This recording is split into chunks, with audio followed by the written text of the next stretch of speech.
jam kerjanya makin banyak ya, sampai malam sampai pagi Sabtu Minggu.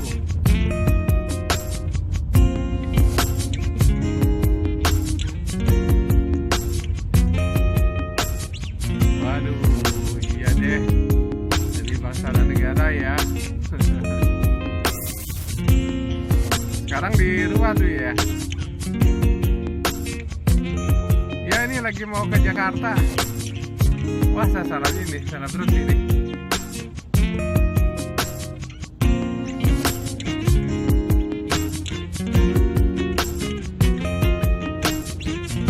Ya itu, work from home tuh jadi tidak mengenal waktu.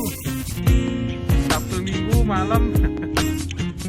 Tapi saya lihat menjadi lebih produktif ya kalau di bidang jasa ya, work from home. Kan produknya berupa keputusan, kertas, bukan produk ya. Produknya tidak bukan produk yang kata-kata fisik ya kalau di bidang jasa ya. Ketentuan, keputusan, seperti itu. Kalau kita ngobrol suasana sekarang, saya jadi teringat sama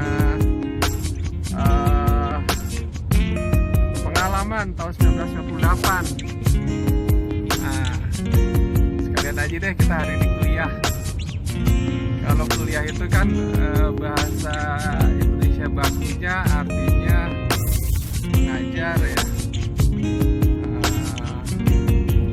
atau belajar dan pengetahuan. Tapi kuliah hari ini singkatan dari KUPAS, Liputan Indonesia akhir hari ya. Kebetulan sekarang kan udah jam 4.36 ya. Krisis tahun 98 itu krisis multidimensi ya, yang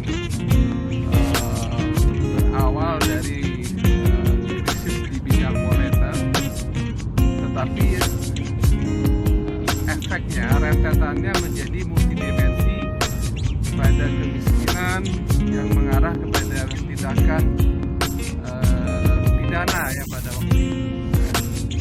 Tetapi sebetulnya krisis 98 itu kalau fundamental ekonomi Indonesia itu kuat pada waktu itu, atau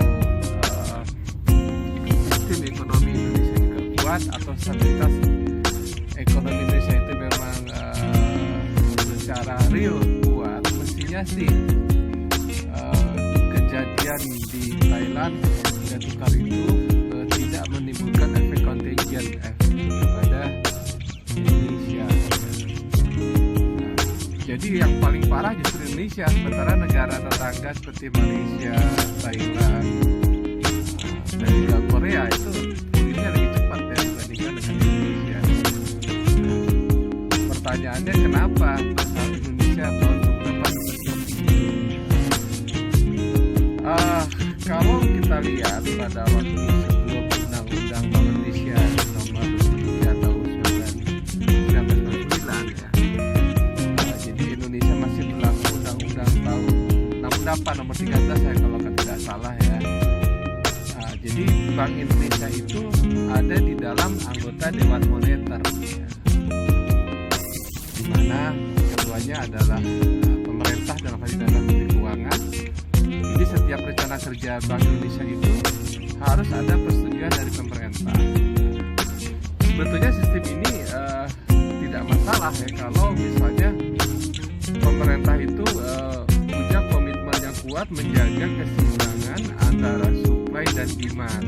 Supply dan demand itu artinya termasuk dalam demand ini adalah tabungan, ya, selisih antara ekspor dan impor. Jadi ada aktivitas ekonomi yang antara investasi, tabungan, import ya, dan juga permintaan barang dan jasa itu ada keseimbangan ya, sehingga inflasi terjaga dengan baik ya, kemudian nilai tukar juga terjaga dengan baik ya, dan ekonomi tumbuh dengan sustainable ya, seperti itu ya. Tetapi kalau pemerintah katakanlah itu tidak ada komitmen, misalnya karena kepentingan yang bersifat politis,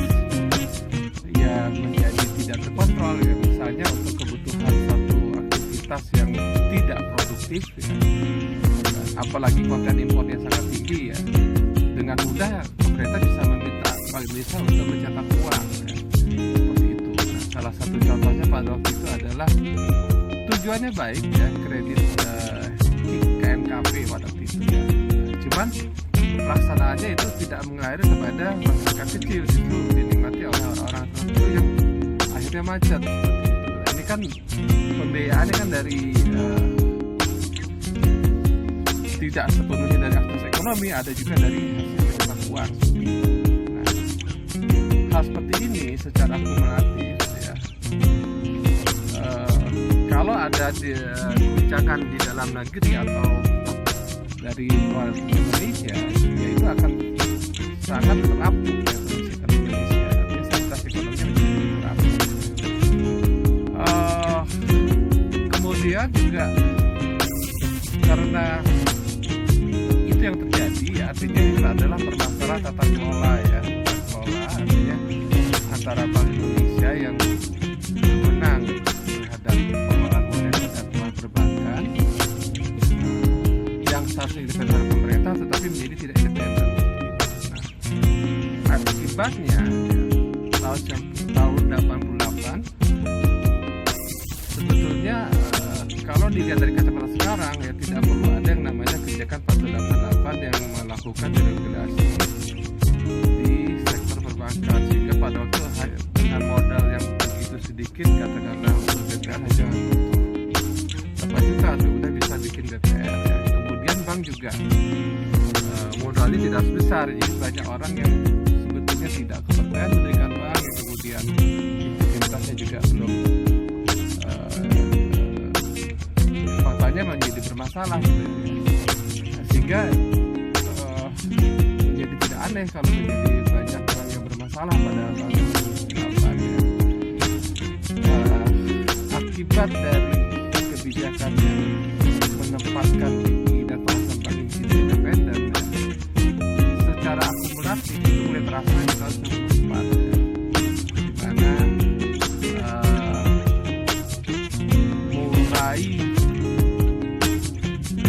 terjadi kredit bermasalah yang jumlahnya besar ya, terutama itu di bank-bank Persero ya.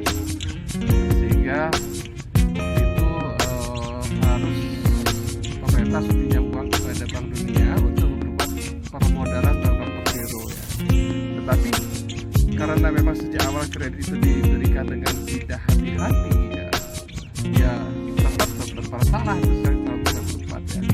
Dan puncaknya tahun 98 ya, itu ketika ada guncangan ya, nilai tukar ya, otomatis kepercayaan itu turun dan MPL itu sudah tinggi ya, non-performing loan di kredit bermasalah.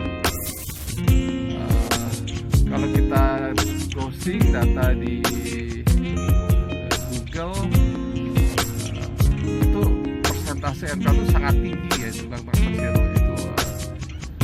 Kalau kita lihat juga dari secara analogi kita bisa lihat nilai obligasi ringkas yang ditempatkan di Bank Persero itu pada waktu besarnya 220 triliun.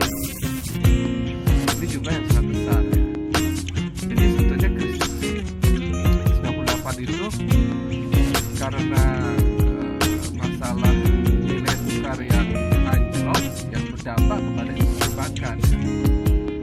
Sehingga perbankan harus dilakukan bailout yang nilainya sekitar 653 triliun bailoutnya, dimana pada waktu itu APBN masih sekitar 170 tahun 1999, tahun 2000 sekitar 190. Artinya kalau kita bagi ke PDB pada waktu itu atau PDB saat itu ya sekitar 400% sampai 300% tuh nilai rekapnya ya, itu yang dilakukan oleh pemerintah ya. Nah ini kan jumlah yang sangat dahsyat ya. Nah sekarang kalau kita coba kristalkan kenapa itu bisa terjadi, artinya hanya karena masalah nilai tukar tiba-tiba NPL jadi sangat tinggi ya. Ya karena tadi ini sudah akumulatif itu karena umumnya perbankan tidak prudent ya, baik itu dilakukan oleh manajemen, baik itu dilakukan oleh pemilik ya, yang mengintervensi manajemen bank. Nah ini yang akar masalahnya adalah dari sisi tata kelola kelembagaan ya. Kalau kita lihat dan analogikan dari sistem politik itu kan ada yang namanya trias politika ya. Trias politika itu harus adanya independensi antara pemerintah sebagai eksekutif dengan legislatif dan DPR yang membuat undang-undangan dan lembaga hukum yudikatif. Sebetulnya juga kalau kita analogikan di ekonomi juga ada trias ekonomika. Trias ekonomi itu adalah pemerintah yang punya kewenangan fiskal ya, dan Bank Indonesia yang punya kewenangan moneter dan pengawasan bank. Ya, kalau sekarang ya ada pemerintah yang berwenang di fiskal, ada BI yang punya kewenangan di moneter, dan ada OJK yang punya kewenangan di perbankan. Nah ini ketiganya harus independen karena BI dan OJK menjaga mikro dan makro prudensial untuk tujuan stabilitas sistem keuangan dan stabilitas harga. Sementara pemerintah juga harus menjaga stabilitas fiskal ya. Kalau satu dengan lainnya ini independen ya, dalam bingkai interdependensi, artinya tetap ada koordinasi antara pemerintah dan OJK,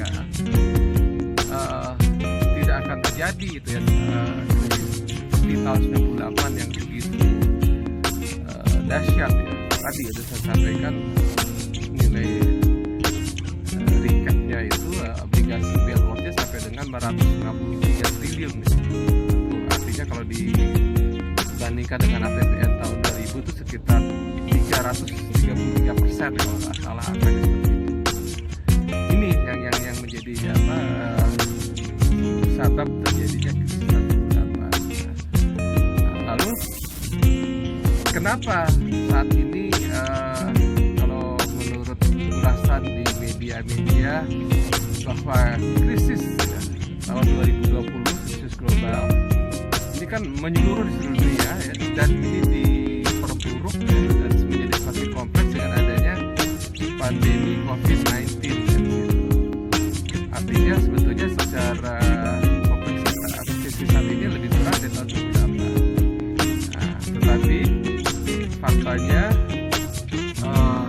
perbankan Indonesia saat ini ada pada level yang sehat ya, secara industri ya, likuiditasnya mencukupi ya, artinya di atas level minimum atau threshold. Lalu rasio kecukupan modalnya juga itu rata-rata sekitar 23% ya. Itu jumlah yang jauh di atas minimum 8%. Jadi inilah yang membuat kita menjadi kuat karena perbankan kita stabil dan kuat dan sehat ya. Sehingga stabilitas sistem itu terjaga, dan pasar uang antar bank juga terjaga, tidak terjadi katakanlah suku bunga terbang yang begitu tinggi seperti pada waktu krisis 98 ya, itu bisa sampai puluhan persen tuh uang antar bank ya, dan inflasi sampai 77% pada waktu itu, dan PDB kontraksi sekitar 13%. Tapi ini tidak berbeda gitu. Nah, kenapa begitu ya? Yang tadi karena sejak 98 Bank Indonesia bersama OJK melakukan pembenahan instrumen perbankan ya, melakukan perbaikan ya. Baik itu dari sisi pengaturan dan pengawasannya ya, dan juga dari sisi penguatan industri itu sendiri ya. Perbankan yang stabil ini juga ya, memberikan kontribusi yang sangat besar terhadap stabilitas ekonomi ya. Jadi walaupun katakanlah kemarin ada sentimen negatif karena pandemi dan perlambatan ekonomi global ya, sehingga terjadi arus uang keluar Indonesia dengan investor melepaskan sahamnya di pasar modal dan melepaskan SBN atau obligasi korporasi. Tapi dengan cepat mereka kembali lagi ya. Faktanya sekarang kurs sudah ada di level sekitar 14.400 ya, 14.300 sampai 14.600 ya. Kemudian juga pasar modal juga sudah pulih ya, sudah rebound ya, indeks harga gabungan.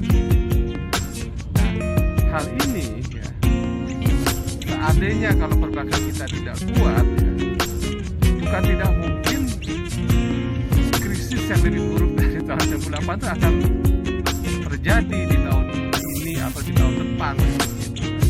Tapi untungnya perbankan kita di saat ini kuat, ya, sehingga punya kapasitas melakukan katakanlah restrukturisasi terhadap debitur-debitur yang terdampak pandemi COVID-19. Terus apa kesimpulannya kalau kita tarik kepada tadi masalah kelembagaan, ya, pihak ekonominya. Jadi memang independensi antara pemerintah, Bank Indonesia, termasuk OJK, ya, atau kalau negara lain mungkin ada yang perasaan banknya disatukan dengan bank sentral, ya. Itu merupakan konsepsi ekonomi yang memang sudah baku dan menjadi international best practices. Nah, coba kita lihat di negara-negara lain, sama kondisi perbankannya ketika pemerintah menempatkan otoritas moneter dan otoritas jasa keuangan dan posisi yang independen, itu menghasilkan perbankan yang kuat sehingga bisa dengan cepat memulihkan, ya, atau melakukan rebound, ya, seperti itu. Nah, ini ada nasabah di belakang, langsung udah tahu main. Nah, jadi menjadi sangat penting independensi pemerintah sebagai otoritas fiskal, kemudian independensi Bank Indonesia sebagai otoritas moneter, dan independensi, ya, OJK sebagai otoritas jasa keuangan.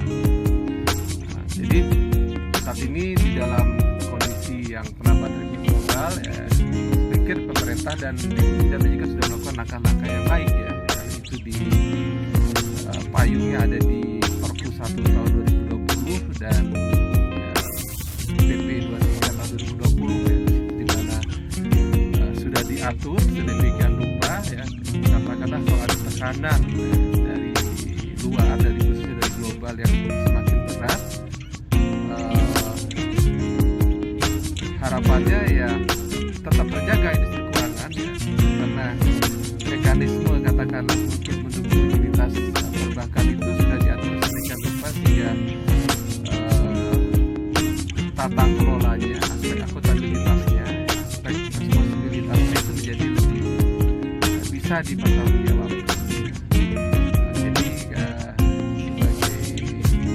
penjelasan yang sederhana di akhir kuliah ini, mari kita dukung pemerintah, BI dan OJK untuk bekerja secara independen sesuai dengan kewenangan masing-masing sebagaimana diatur di dalam undang-undang, tetapi juga memperhatikan aspek koordinasi karena adanya interdependensi, ya, karena menjaga stabilitas inflasi, stabilitas nilai tukar itu juga butuh dukungan dari stabilitas di sektor real, gitu, ya. Dan juga butuh dukungan dari stabilitas di sistem keuangan. Kemudian juga sistem keuangan itu bisa terwujud, ya, kalau moneternya stabil, sektor realnya juga stabil, gitu. Sama juga, ya, sektor real, ya, moneter fiskal akan stabil kalau sistem keuangannya stabil dan moneternya juga stabil, artinya inflasi terjaga dengan baik, nilai tukar juga terjaga dengan baik. Ini mari kita dukung upaya pemerintah untuk melakukan pemulihan ekonomi nasional, ya, termasuk memperkuat daya tahan ekonomi nasional kalau seandainya ekonomi global semakin memburuk, ya, karena sekarang ini susunan ekonomi global semakin kompleks, ya, tidak semata-mata karena perlambatan ekonomi, ya, juga karena pandemi, ya, tapi juga ada hal-hal lain, ya, kemungkinan adanya perang di Timur Tengah, ya, termasuk di Afrika Utara,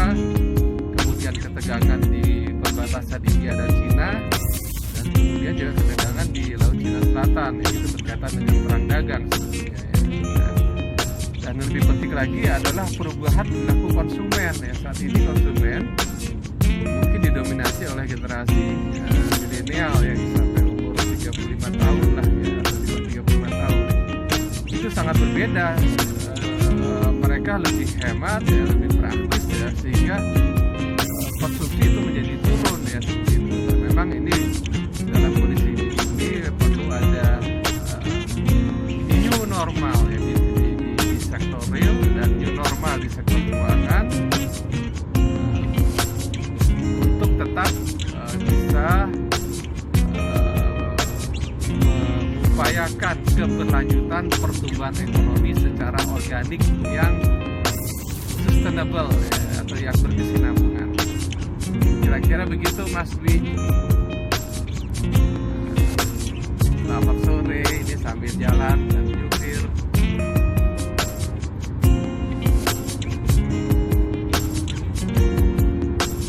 Ini udah sampai di mana nih?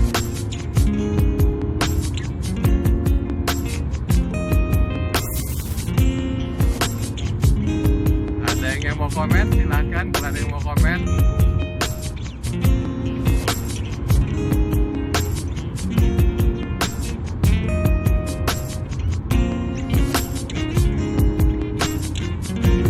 Ada saudara dari Baduy ini yang nyimak juga. Ada Akang Mursid.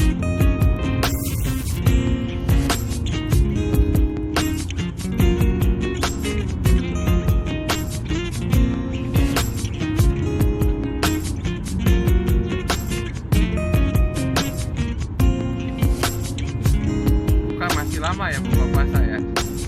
1 jam lagi.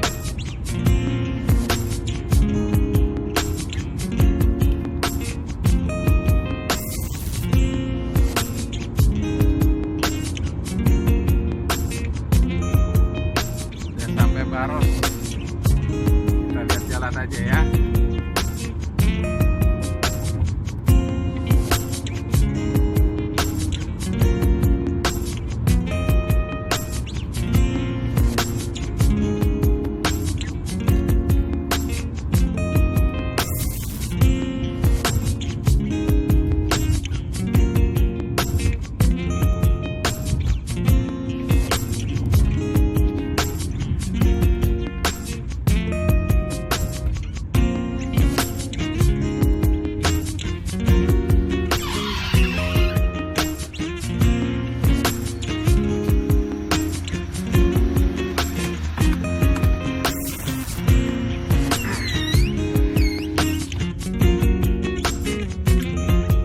Ada salat id nggak ya?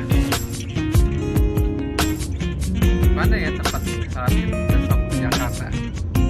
Apakah ada info? Terima kasih kembali Mas Dwi. Salam sama teman-teman.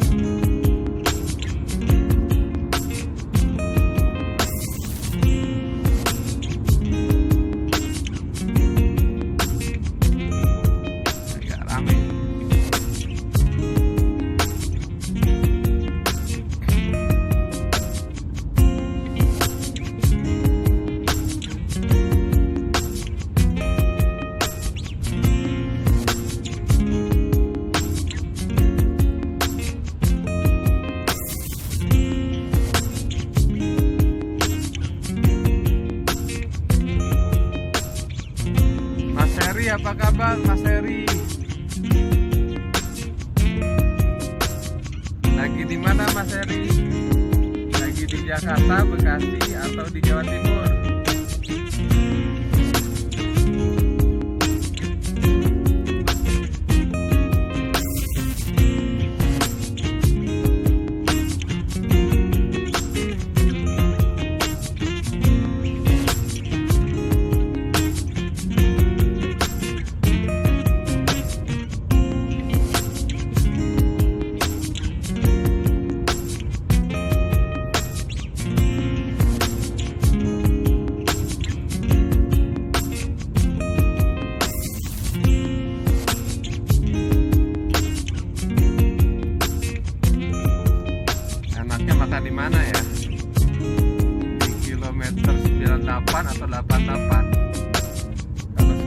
banyak yang jualan, tapi nggak ada ayam Ciganea.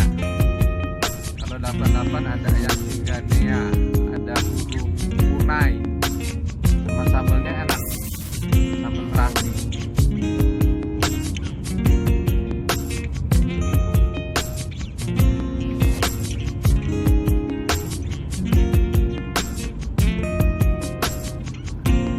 Ada Yuyu juga ya.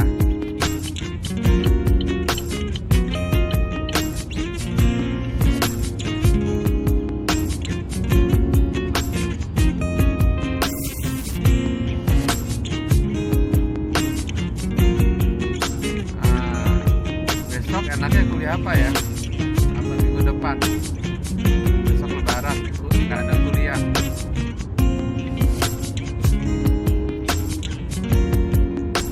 Jalannya pelan-pelan sambil nunggu buka.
Mas Heri, ada info sholat nggak besok?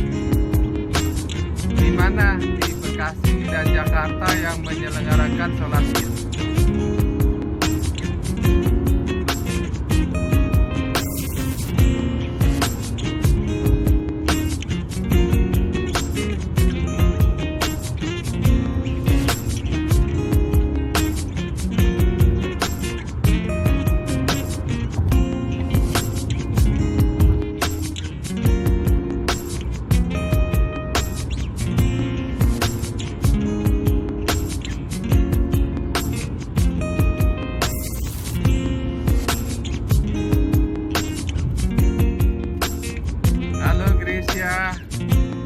Saya ketinggalan itu tadi pengalaman krisis 98. Jadi saya ulang lagi untuk Grecia ya.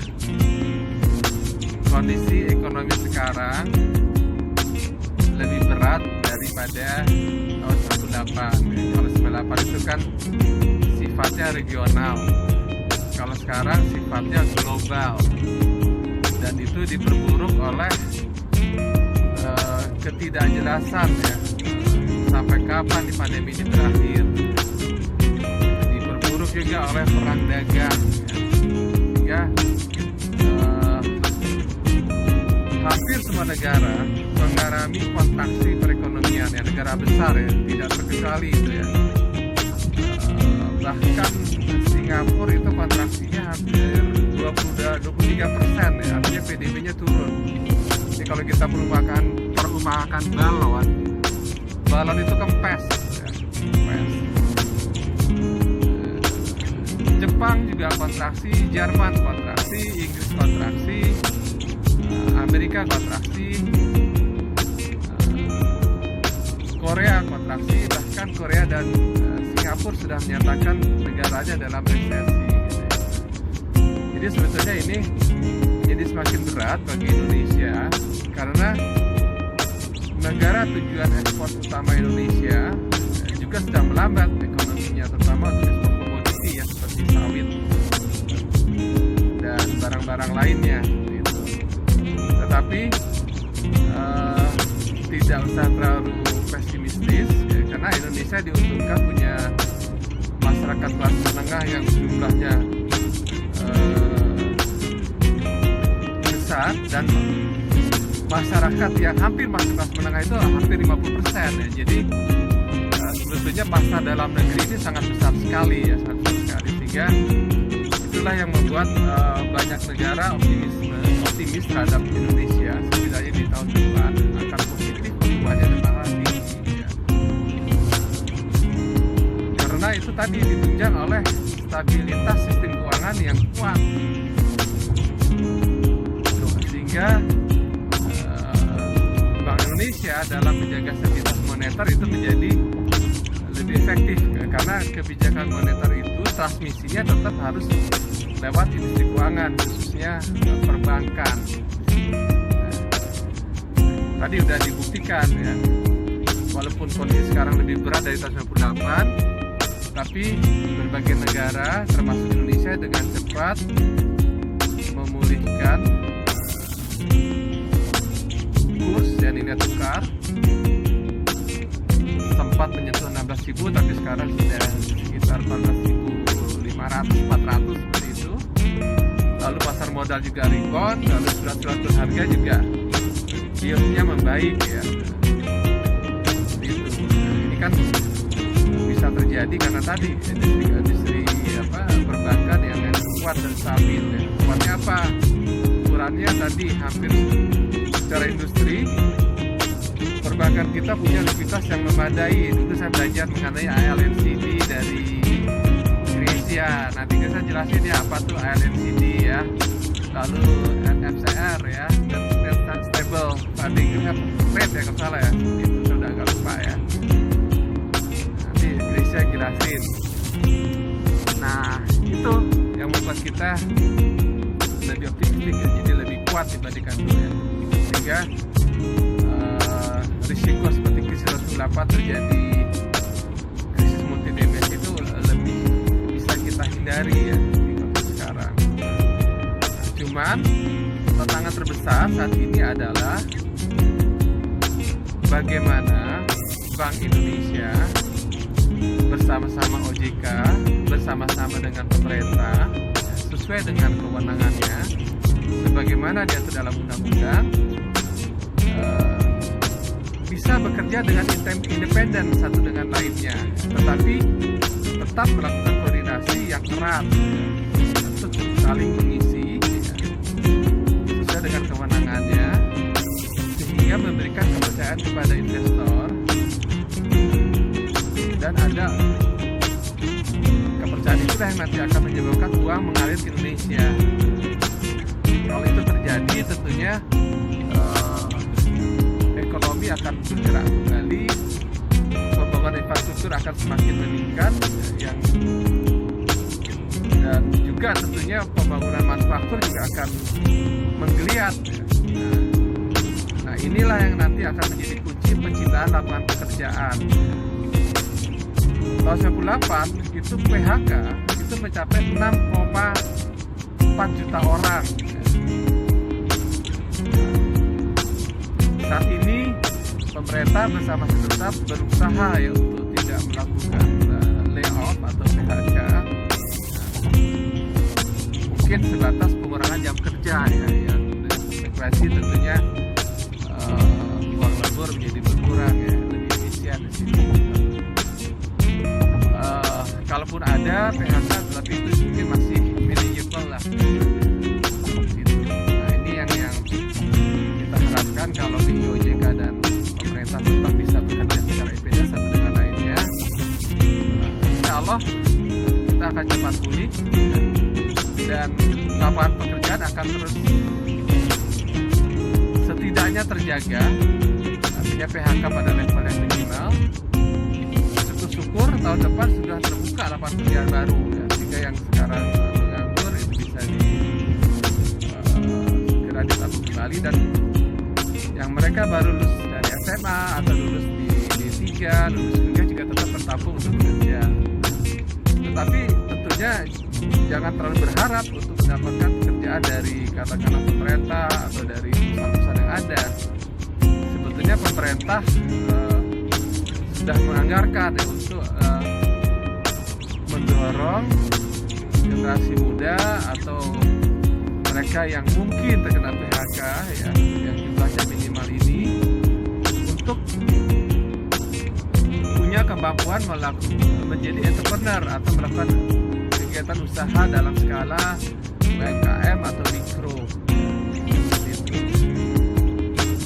Baik UMKM maupun mikro, kedua-duanya tetap menciptakan lapangan pekerjaan, setidaknya bagi diri sendiri atau 2 atau 3 orang yang membantunya. Kan ini kalau ada katakanlah 1.000 orang kan lumayan kan, bisa menciptakan lapangan pekerjaan untuk 3.000 orang. Kalau di tempatnya Kang Mursid di Baduy, tetap bikin tenunan ya Kang Mursid ya, bikin tenunan, bikin kerajinan ya. Dan masyarakat tetap membeli ya, tentunya dengan inovasi ya. Itu Gracia. Jadi tetap optimis dan jaga independensi, perjuangkan independensi ya. Karena memang sudah menjadi school of thought ya. Tidak bisa lagi kita kembali seperti zaman Dewan Moneter, di mana otoritas moneter atau Bank Indonesia itu menjadi anggota Dewan Moneter, di mana kewenangan mengelola moneter dan kewenangan mengelola atau mengasih perbankan itu rencana kerjanya harus persetujuan pemerintah, dan itu kadang-kadang pada saat-saat tertentu ya, untuk pemberian tertentu pemerintah yang tidak profesional bisa saja itu mengintervensi ya, untuk katakanlah mencetak uang atau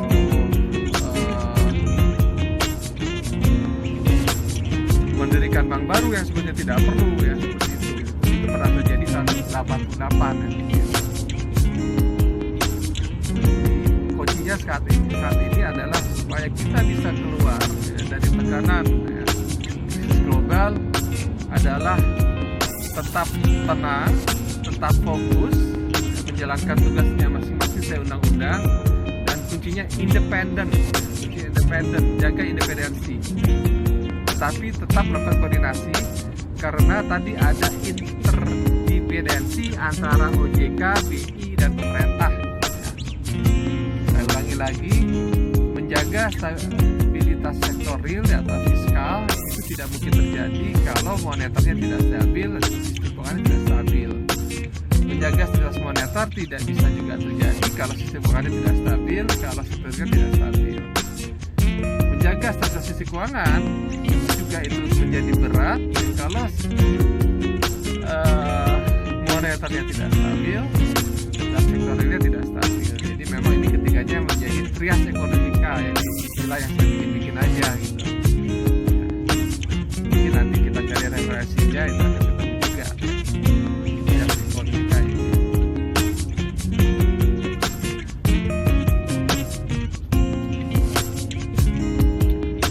UMKM saat ini justru menjadi harapan yang sangat besar ya bagi Indonesia, karena mereka lah yang bisa bekerja dengan efisien untuk menghasilkan produk-produk dan jasa. Nah, cuman problemnya sekarang adalah bagaimana melink atau menghubungkan antara UMKM ya, katakan sebagai plasmanya, dengan perusahaan-perusahaan besar ya, sebagai intinya manufaktur, sehingga menjadi satu rantai industri, rantai distribusi yang saling menguntungkan, sehingga bisa menghasilkan produk jasa akhir yang efisien. Kalau kita bicara konteks hubungan UMKM dengan usaha besar ya dalam misalnya menghasilkan produksi barang seperti sepeda gitu kan, ya. Tapi kalau UMKM seperti Kang Musin di Baduy gitu, itu tentunya akan sangat efisien ya. Misalnya dia membuat kan keahlian orang Baduy itu kan membuat tenun ya. Nah, kan bisa juga kalau ada inovasi tenun itu diarahkan menjadi untuk masker. Nah, yang diperlukan bagi saudara-saudara kita seperti di Baduy ini adalah akses ke pasar, ya, ke pasar supaya UMKM atau pengrajin ini bisa langsung kepada pembeli, ya, pembeli akhir atau ke pedagang grosir ya, bukan melalui perantara yang begitu panjang, sehingga mereka tidak mendapatkan untung yang besar, pas-pasan, dan tidak bisa mengangkat usahanya gitu. Itu yang menjadi tantangan bagi kita. Saya pikir pemerintah juga sudah melakukan perbaikan-perbaikan di sini, tinggal konsistensi pelaksanaannya di lapangan yang perlu kita dorong dan kita awasi ya. Kalau ada yang kurang ya kita ingatkan. Kira-kira gitu Gracia. Saya agak susah membacanya soalnya sambil nyetir. Kalau enggak sambil ngomong. Kalau mau ngomong nanti disambungin. Atau saya berhenti dulu di 88 deh nanti. Kayaknya saya pengen ayam Ciganea. Udah kangen sama sambal terasinya.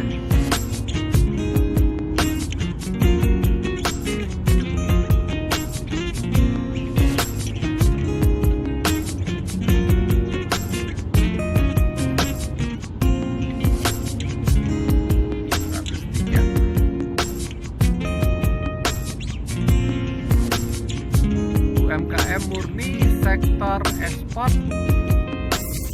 non migas yang berat. Ya, kalau kita bicara non migas, sebenarnya kita importir sekarang ya. Untuk migas ya. Tetapi untuk komoditi kita masih eksportir dan menjadi andalan. Tapi kan permasalahannya komoditi sawit ini kan lagi demandnya lagi turun gitu, karena memang sekarang adalah bagaimana misalnya produk UMKM perikanan, kita kan kaya nih laut gitu kan ya. Produk UMKM dari hasil perkebunan buah-buahan atau produk UMKM untuk bumbu-bumbu masakan ya, itu bisa punya akses ke luar negeri ya. Nah, tentunya ini butuh dukungan dari Kementerian Perdagangan dan juga atas perdagangan Indonesia di berbagai negara yang menjadi tujuan untuk membuka pasar ya, termasuk kedutaan. Itu yang dibutuhkan oleh UMKM kita supaya ekspor itu bisa terjadi. Nah, tentunya kita harus menyontoh Thailand ya. Thailand itu mengekspor makanan untuk hasil ini ya, untuk bahan-bahan makanan untuk restoran Thailand.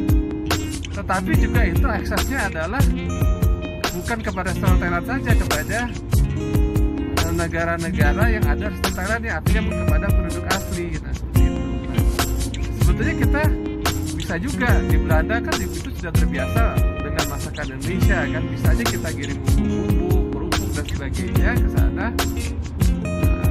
Tinggal juga mempromosikan kepada masyarakat yang non Belanda, karena orang non Belanda juga suka dengan masakan Indonesia gitu kan. Ini yang dibutuhkan gitu kan. Jadi dua sisi, pemerintah membuka akses pasar, termasuk juga pemerintah bersama UMKM-nya memperbaiki kualitas ya, dari produk dan jasanya, sehingga menghasilkan produk jasa yang lebih berkualitas dan lebih efisien ya, harganya lebih murah tapi untungnya tetap besar. Bank Indonesia sebetulnya melakukan pembinaan ya kepada proyek pilot ya di berbagai daerah.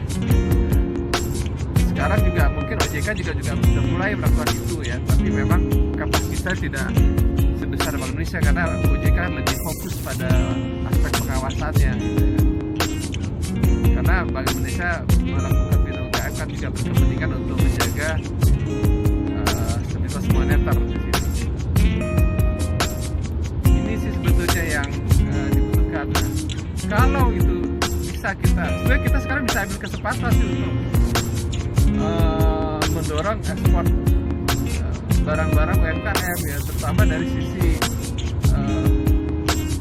hasil bumi ya, makanan yang sudah diolah, ikan yang sudah diolah ya, buah-buahan yang sudah diolah, dan bumbu-bumbu ya.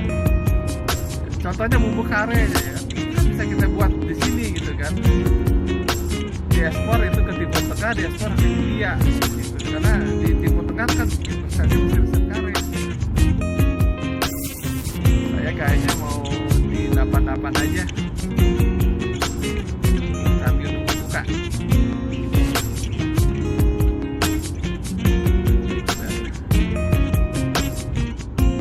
Kayaknya minggu depan mau kuliah apa ya? Kuliah tuh singkatan. Kalau sore kuliah liputan Indonesia akhir hari. Kalau pagi kuliah liputan Indonesia awal hari. Ini kita bisa ngobrol apa aja deh untuk memperkaya wawasan kita, karena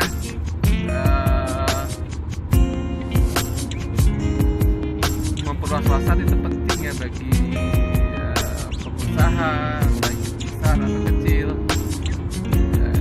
terutama di bidang perekonomian ya, dan perdagangan dan industri, dan juga penting bagi otoritas, apakah itu pemerintah, apakah itu BI, apakah itu OJK, supaya kebijakan yang dibuat itu lebih mumpuni, dan juga katakanlah pengawasan yang dilakukan juga itu lebih market friendly ya, artinya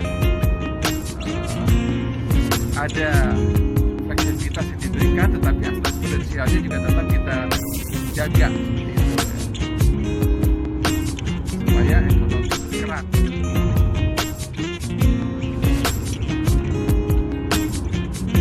Itu Chris ya, saya akan bisa baca tulisan Indonesia dengan jelas.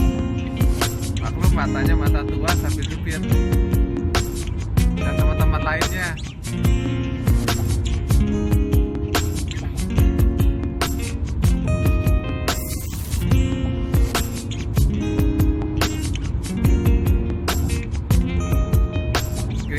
Masih kerja jam segini.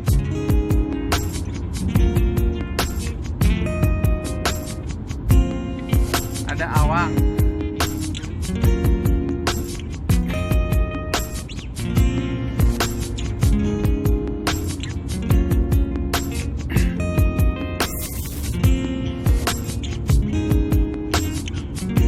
Nanti kalau kuliah yang akan datang pakai alat peraga deh supaya lebih jelas.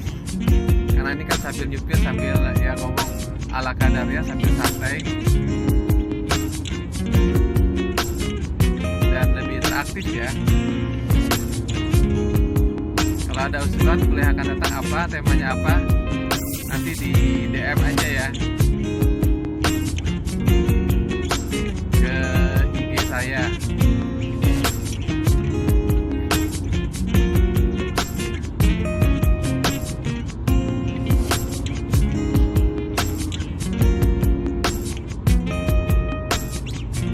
Saya Arya Heru Cakra, ejaan nama.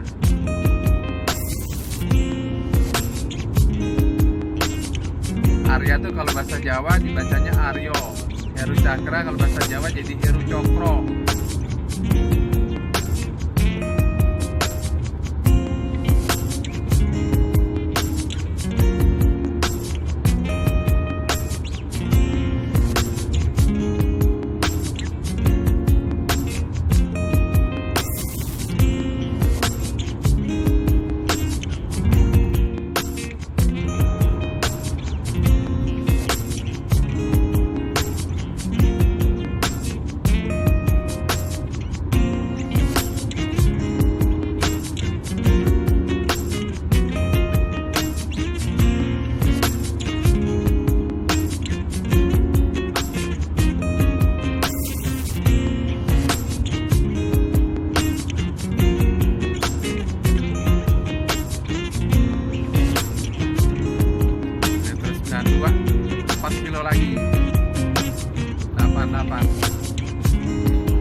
tanda-tanda kerja di kantor ya secara penuh ya, karena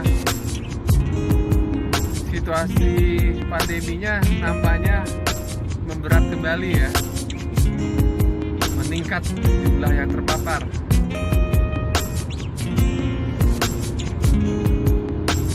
Kalau di Bandung nampaknya aktivitas ekonomi sudah full ya, bergerak, artinya udah penuh di mana-mana. Memang ini dilema sih antara mengekang supaya pandemi itu menurun atau ya toleransi supaya ekonomi bisa berjalan gitu kan. Cuman kembali sebetulnya kuncinya adalah menjaga disiplin pribadi ya. Saya pribadi sering jalan-jalan ke Glodok, saya sebulan bisa 2 kali ke rumah sakit ya.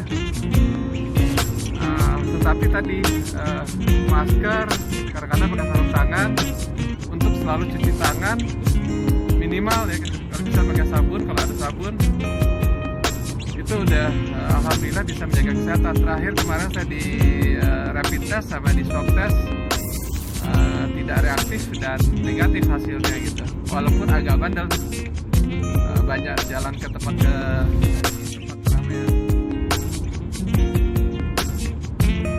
Jadi kuncinya disiplin. Kalau semuanya disiplin, saya pikir ekonomi bisa kembali kepada kapasitas yang lebih optimum ya, seperti waktu sebelum krisis ya, pada waktu sebelum krisis sebelum pandemi ya. Oh, dirubah nih ya. Pertama kali kesini nih setelah pandemi, semasa pandemi. Oh, supaya jajan kesini kali. Pada kesini.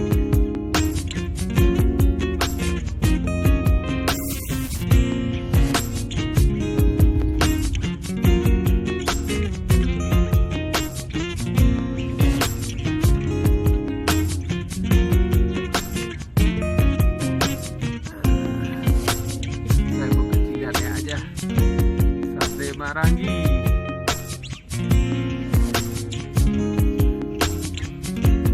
Awan Tias, apa kabar? Iya, nanti kalau ada sound sharing Grace ya, di DM aja temanya apa, biar saya ngoceh. Kalau saya ngoceh saya mikir biar gak pikun. Salam sama teman-teman ya. Saya mau persiapan buka puasa, lalu sholat maghrib. Sampai ketemu lagi ya. Selamat istirahat, kalau yang masih kerja selamat kerja. Salam semuanya buat teman-teman. Bye bye.